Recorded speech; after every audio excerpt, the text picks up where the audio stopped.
Hi, I'm Damien Connolly from Sakura Business Solutions. So for those of our Irish clients who are considering or in the midst of setting up their UK limited company and business, there are usually a few tips that I like to give to them, whether they want to hear them or not, but these are the tips that I tend to give to them just to help with that decision making and that planning process. So setting up this UK entity is a business decision, and therefore it should be treated as such. If it's part of your growth scaling plans, then you should treat it as seriously as you do any other part of your growth plans. Put a plan in place before you start spending time and money on the process. Know what your plan is in terms of developing the business, know how much it's going to cost, and know where additional investment is going to be required, either back in Ireland or to get the UK business operational on its own 2 feet. Things are similar in the UK to Ireland, but not the same. So it's really important that once the entity is set up, that the right amount of time, effort and investment is applied to make sure that HMRC, Companies House Admin, are dealt with cleanly, efficiently and effectively without causing any issues to the day-to-day operations of the business.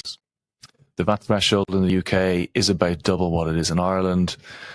But again, if you have decided to set up in the UK, my assumption is that you're planning to get more than 100,000 in turnover into the business, either immediately or over time.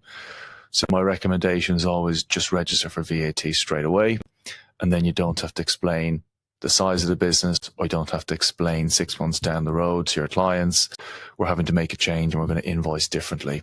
So I'd suggest register for VAT immediately, get that resolved, get it fixed, and then you've got the business ready to go and continue your business development piece.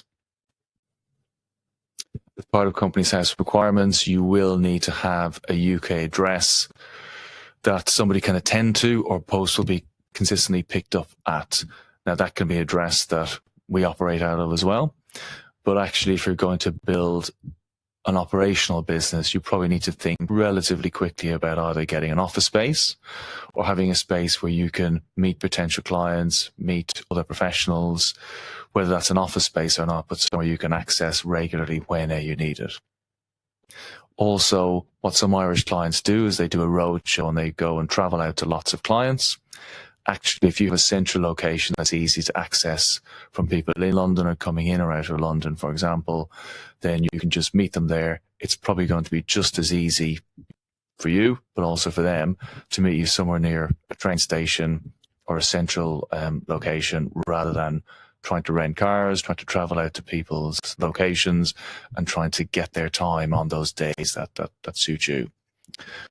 And then once you've got your limited company set up in the UK, obviously having a bank account here is critical. We have a couple of partnerships with online banks, but also some physical banks. The services they can provide can be quite different. So looking into and planning for setting up your bank account is probably quite the key. And obviously the other thing to bear in mind is if you're going to be moving funds from Ireland to the UK and back again, we're dealing with other EU businesses, then have an FX solution in place. And that's it for tips for the moment. Feel free to request a copy of our Setting Up in the UK guide, or you can arrange a meeting